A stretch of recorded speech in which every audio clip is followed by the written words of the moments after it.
Shelby, what do you say to a round of online farming? I'm bored of always losing to you in digital chess. Ugh, but I'm over cyber agriculture. I was thinking something a little more cultured today. I found this exhibit thing by NIU we could check out. Pretty interesting. I'll send you the link. Ooh, I'm down. Got it. Hey, remember our college days? Fruit snacks and cat naps between classes. Do you think the experience is the same across the board? Let's find out. I think learning about something that affects so many people on the daily will be a nice change of pace.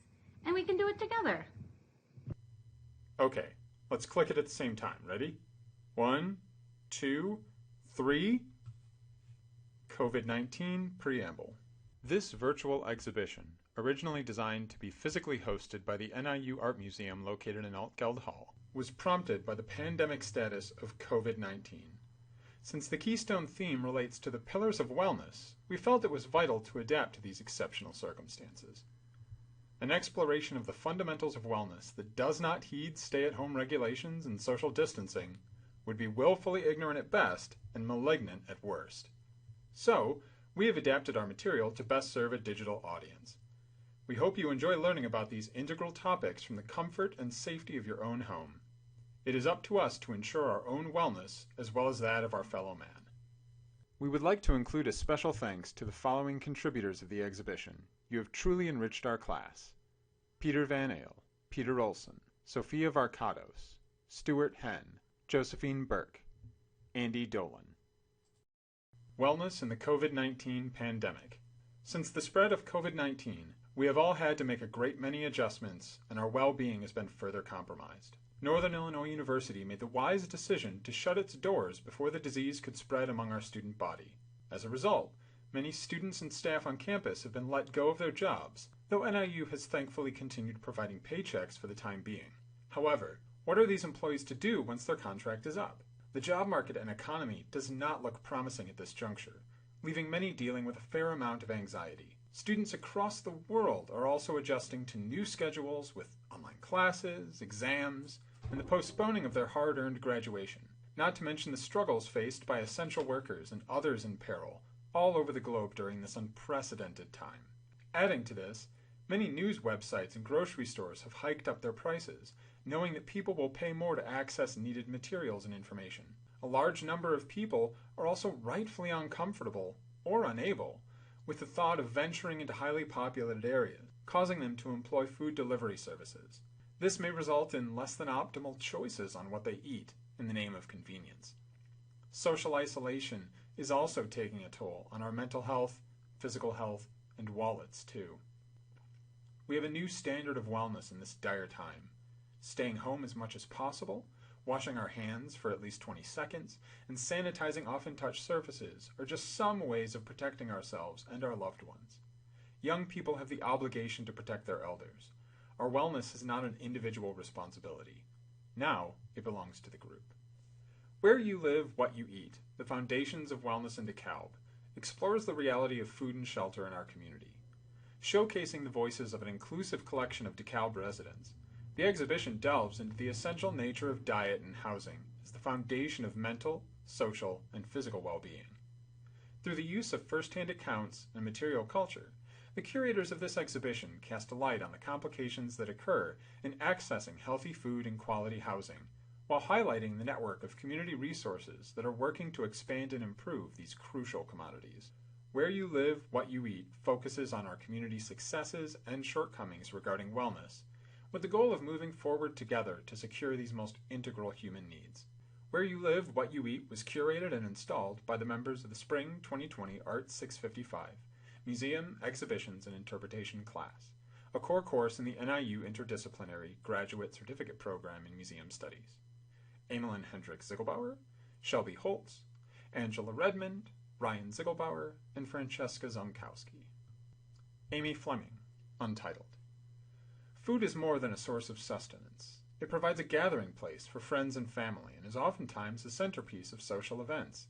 This photograph functions as a caricature of this foundation of wellness. The message on the screen, put forth by an unfeeling corporate entity, makes an absurd attempt at comfort and familiarity. Ultimately, the grime and coldness of the machine seems unsettling and devoid of any human connection.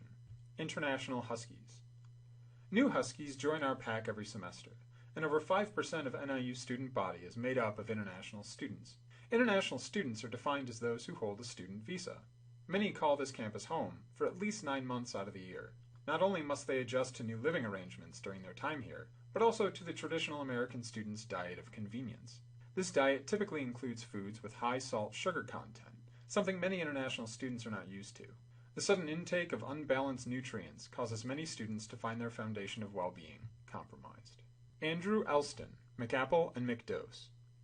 Historically, still life artwork has been used to construct narratives regarding the artist's views within a singular image. Artist Andrew Elston utilizes this history to juxtapose the modern narratives of what is considered healthy eating with the more realistic eating habits of today. Illustrating both with equal care and detail allows the viewer to respond with as little outside bias as possible. So, which painting are you drawn to at this moment? What do you think is affecting your choice, and what might this mean for the way we construct our diet? Salt and sugar is right. Remember our college diet?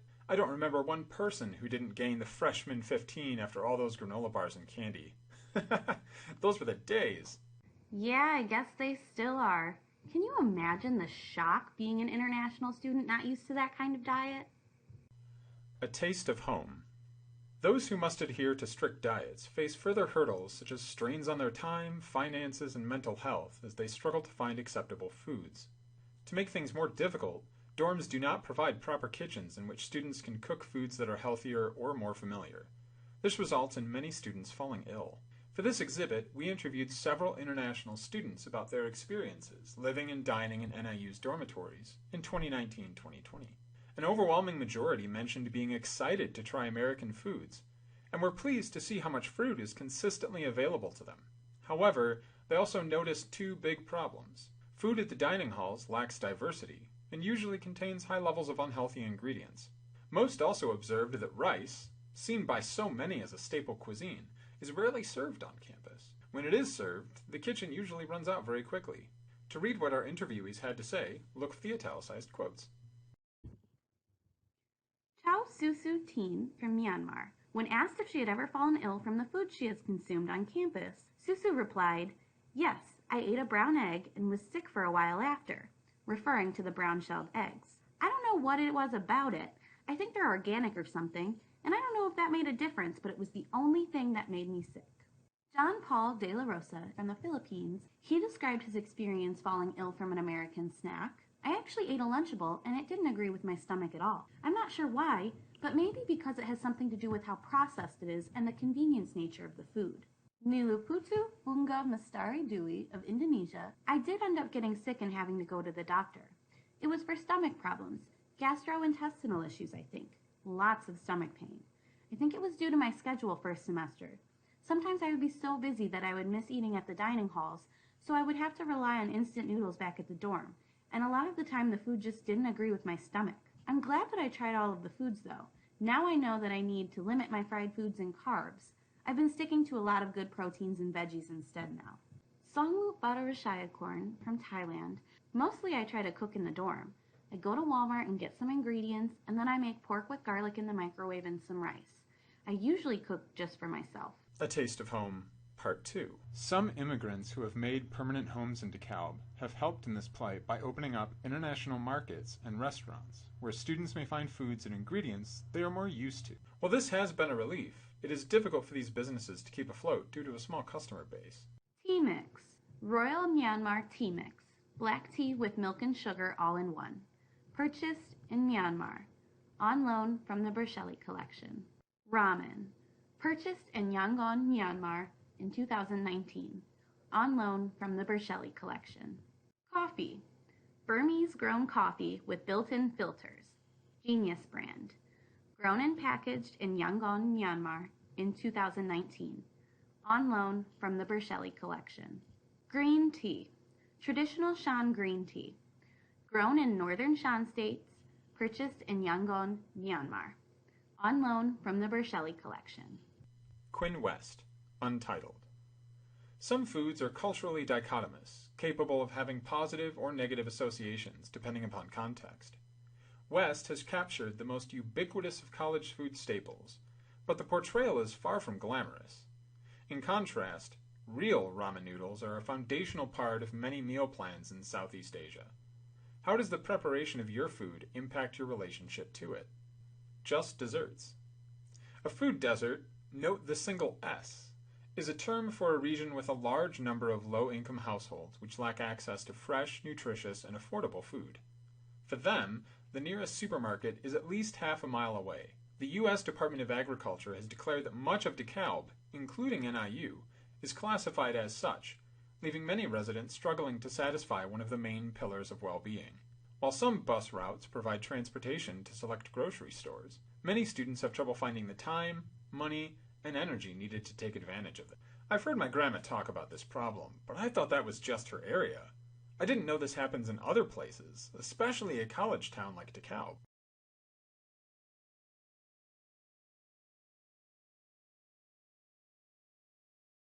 So the USDA declared the wards and areas around the DeKalb County campus and the University of DeKalb to be food deserts. What sort of hardships have you come across when trying to accommodate for that? Well,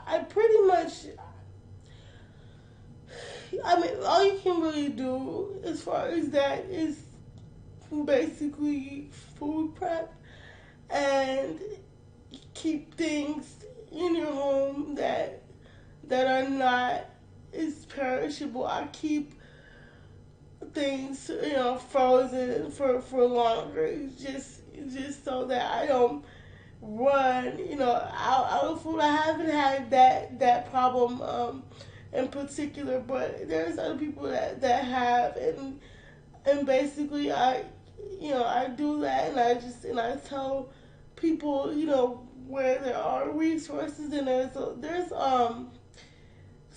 noticed that there are there's churches where you get free meals, and sometimes I'll stock up on that just in case I can't get around, I can't get to the store or something like that. But I also have family support too, so it's not really that much of an issue for me, but it is for other people.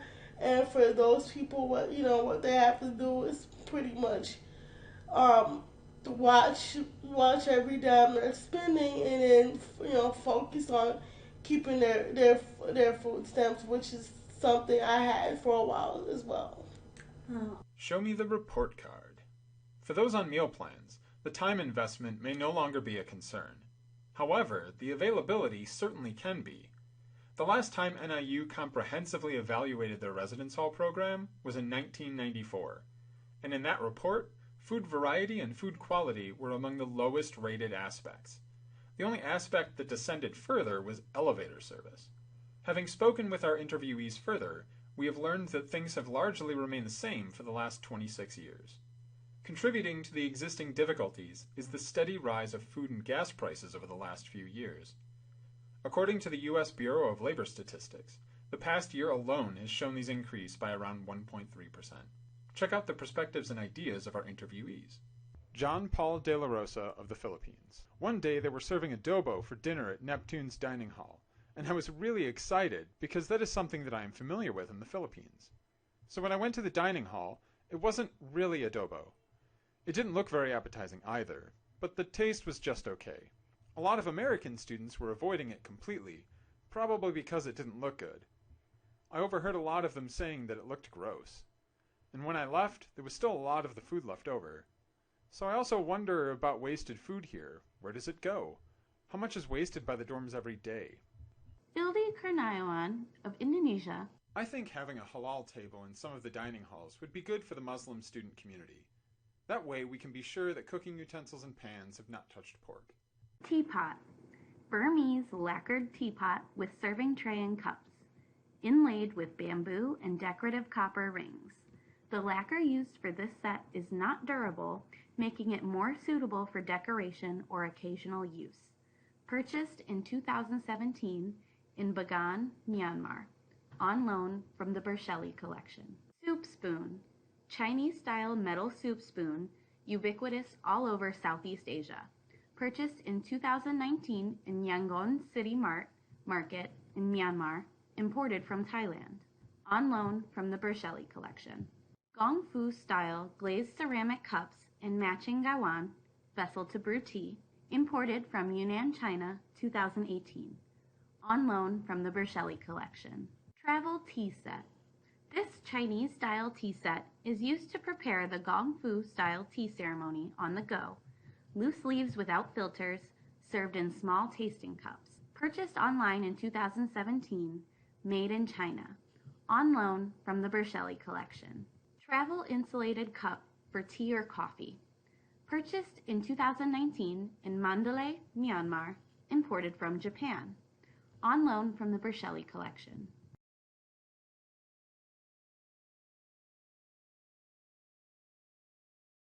What are the aspirations and goals for the DeKalb Tenants Association? We're trying to build a new local institution of tenants from across the city, different landlords, different apartment buildings, that are united in the goal of securing greater rights for tenants in the city of DeKalb. Right now we're living in a city that is majority renter, but tenants are not treated very well by landlords, by the city. We don't have a lot of avenues to hold negligent landlords accountable. And in the long term, we want to fight for greater resources to be allocated to provide affordable housing for tenants. We want it to be easier for tenants to hold landlords accountable when they are unresponsive to maintenance requests or abusive. And we want DeKalb to be a great city to be a renter in. And right now, it's not that at all. Housing safety. Safe shelter is a need for all humans, regardless of geographic location. Naturally, trouble follows any major building project, and many codes exist to keep homes up to safe and legal standards. DeKalb has acquired some notoriety as of late due to a series of high-profile exposés concerning local housing safety issues. On July 24, 2019, the Daily Chronicle reported that Hunter Properties had been cited 483 times for code violations in 2017 and 2018. Of these, 74 had been ruled on, and a fine of nearly $100,000 awarded. Since then, none of it has been paid.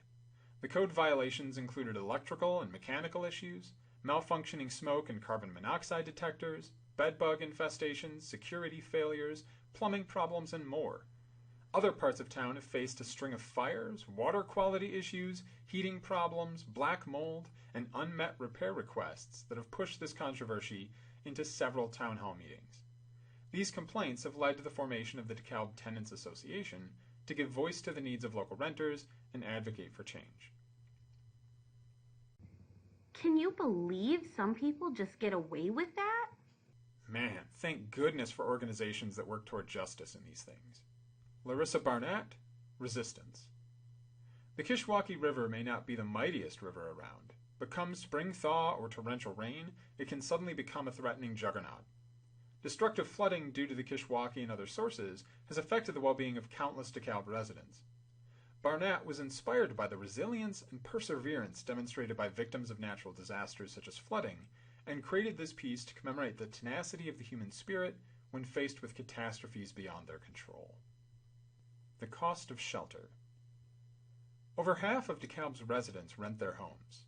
The average cost of renting a residential property in DeKalb is $960 a month, or $8,640 for the school year, whereas room and board at a residence hall averages at $10,880 a year. Although convenient, residence hall housing only includes the spring and fall semesters. Options are available for residency during the winter and summer break, but these are limited and include additional expenses. Despite many landlords reporting no changes in the prices they have charged in the last 5 years, Housing and Urban Development's Fair Market Reports shows a steady and significant yearly increase for some single-bedroom apartments. According to complaints received by the DeKalb Tenants Association, high rental price hikes for renewing tenants is a regular problem with some landlords. While the availability of high-end rental properties in downtown DeKalb has been increasing, affordable housing options for lower-income tenants remain slim. This is exacerbated by property owners' exploitation of low-rent properties and refusal to pay the fines associated with the code violations these properties incur. Quinn West, Untitled. Just like with food, the renting of property can oftentimes be convenient, but that convenience comes at a cost too. Space is a premium in high-density rental properties, and the ever-replenishing pool of prospective tenants in a college town can result in impersonal accommodations. West's photograph evokes a sense of how expendable the tenant is, their identity little more than a tiny mailbox with no name. I ain't got access. Be independent. Grow your own food, they said. I can't get out of my house, 'cause I ain't got access. Elevator broke down, no food in the pantry. Go get your aid. Get family, they said. Aid hasn't come in 3 days. Said it's too dangerous. Go find resources, they said. Use a phone instead. But how do I use a phone with no money and no one to call? Too much of a burden to carry it all. It was medication for a month or food for a week. Want to take the bus 'cause I can't drive. Maybe find a job only to be capped at $2,000 when shots cost the ground. Where do I stand? All of this 'cause I ain't got access. Too many steps in the front door. Sick but no bed rest. No insurance so nothing changes. These are my many faces. Alone and cold. Snacking on ice chips 'cause it's all I know. 'Cause I ain't got access. It's a small world. The present population of foreign-born residents in the city of DeKalb is 9.81%, with 9.16% of those foreign-born residents being from Mexico, India, and Poland. According to the U.S. Census Bureau, roughly 52% of foreign-born residents own their homes, while 67% of native-born residents own theirs. DeKalb's house ownership rate has been slowly declining for the past 20 years, with the most rapid decline occurring during the Illinois budget crisis from 2015 to 2018, at which point the percentage decreased from 40% to 37.6%. For here to go, DeKalb's commuters. Recent rankings have placed Illinois at the top of the list of states with the most commuters and most time spent on commuting. The city of DeKalb reflects this ranking accurately. The prevalence of commuting around the entire country has led to many studies concerning the effects it has on health and wellness. According to statistics gathered from the Department of Transportation, roughly 70% of the state of Illinois' population commutes 34 minutes for employment. DeKalb's commuter population comes in at about 73% of the total population, with most people commuting around 14 minutes. As over half of DeKalb's population is college students, average commute times are skewed and correlate most strongly with the student's academic year. Seniors and graduate students tend to have more than 3 times the commute of freshmen, who typically clock in at 5 to 15 minutes behind the wheel. Here's the kicker. Several medical journals concerned with the topic assert that students whose drive to school takes more than 15 minutes are 64% more likely to be overweight, 68% more likely to make unhealthy dietary choices, and 65% more likely to have one fast food meal per day, skip meals, or go a whole day without eating. This risk is further compounded by commuters living in households with less than 2 personal vehicles, or those that are completely reliant on public transportation, a bracket that encompasses a large number of NIU's commuting students. These figures increase if the individual suffers from a disability. Can you relate? I remember when I lived in the city, I had to take 2 buses and a train to get to my part-time job. I never had time for breakfast. Living in the suburbs, I'd imagine you definitely need a car. Yeah, I didn't believe my sister when she said a half-hour commute time is normal. Resources. Communiversity Gardens. www.niu.edu/communiversitygardens/index.shtml. Recwell. Recwell at niu.edu. 815-753-0231. Husky Food Pantry. communityservice@niu.edu, 815-753-1421. DeKalb Public Library, dkpl.org, 815-756-9568. DeKalb Tenants Association, DeKalbTenants@gmail.com. Code Inspector, 815-748-2070. DeKalb Food Pantry, foodpantries.org/CI/IL-DeKalb. And DeKalb County Community Gardens, DeKalbGardens.org, 779-212-9543. It's good to see there are some resources that can help people out in the DeKalb area. I wonder if we have things like that. I would really like to be a part of the solution. Let's look into it. Aw, great idea. But first, it looks like they want us to fill out this exit survey to see how they did.